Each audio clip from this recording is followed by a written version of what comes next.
Ram Ram everyone. देखते हैं कर्क राशि वालों के लिए जनवरी 2026 का महीना कैसा रहने वाला है। डीप ब्रीथ कीजिए, अपने ईस्ट का ध्यान धरिए और उनसे पूछिए कि क्या मैसेजेस हैं इस मंथ के लिए आप लोगों के लिए। करियर की अगर हम बात करें तो करियर में एक स्टेबिलिटी तो दिख रही है आते हुए। अगर आप प्रमोशन वगैरह के बारे में सोच रहे थे तो वो भी दिख रहा है। तो ओवरऑल एक सेंस ऑफ स्टेबिलिटी या चिंताओं का अंत तो करियर में होते हुए दिख रहा है। ठीक है, अगर आगे बात करें फाइनेंस की तो फाइनेंस काफ़ी बेहतर तरीके से आप मैनेज कर पा रहे हैं इस मंथ। काफ़ी लॉजिकल होकर चल रहे हैं, इमोशन में आकर कुछ भी कदम नहीं उठा रहे हैं फाइनेंस वाइज में।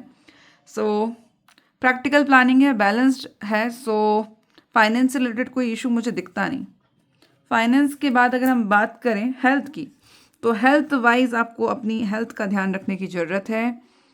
हेल्थ में किसी भी तरह की लापरवाही आपको भारी पड़ सकती है, तो कोशिश कीजिए कि अपनी हेल्थ का ध्यान बहुत अच्छे से रखें ताकि आप हेल्दी रह सकें और अपने करियर और फाइनेंस में जो बैलेंस आपने बनाया है उसको कंटिन्यू रख सकें। बिकॉज हेल्थ ही वेल्थ है, बिना वेल्थ का कोई सेंस नहीं है। वो आज नहीं तो कल चली जाएगी। बिकॉज वेल्थ के लिए हार्ड वर्क जरूरी है ना, और हार्ड वर्क के लिए हेल्थ जरूरी है।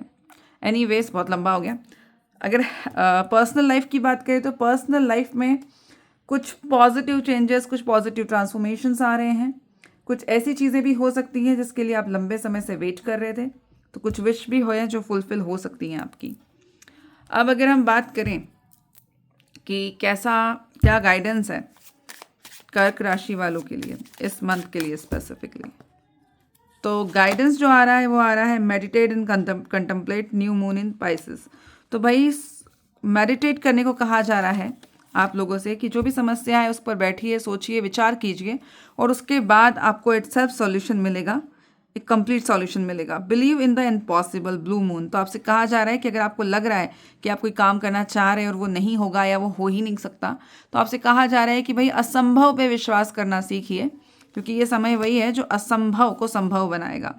Hold your vision. अपने विजन को छोड़ने की जरूरत नहीं, होल्ड करके रखने की जरूरत है। चीज़ें होंगी, आपके वे में होंगी।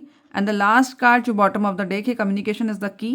तो आपसे कहा जा रहा है कि प्रॉपरली अपनी चीज़ों को कम्युनिकेट कीजिए। कम्युनिकेशन का मतलब सिर्फ इतना नहीं है कि हमको जो कहना था हमने सामने वाले को कह दिया। कम्युनिकेशन का मतलब ये है कि हम जिस तरह से चीज़ों को कहना चाह रहे हैं उस तरीके से वो चीज़ें सामने वाला समझे, है ना। अदरवाइज वो कम्युनिकेशन नहीं, मिसकम्युनिकेशन होगा अगर वो आपकी बातों को शब्दशः लेता है, उसके भावों को और अर्थ को नहीं समझ पाता। Okay then, take care, God bless you, Ram Ram.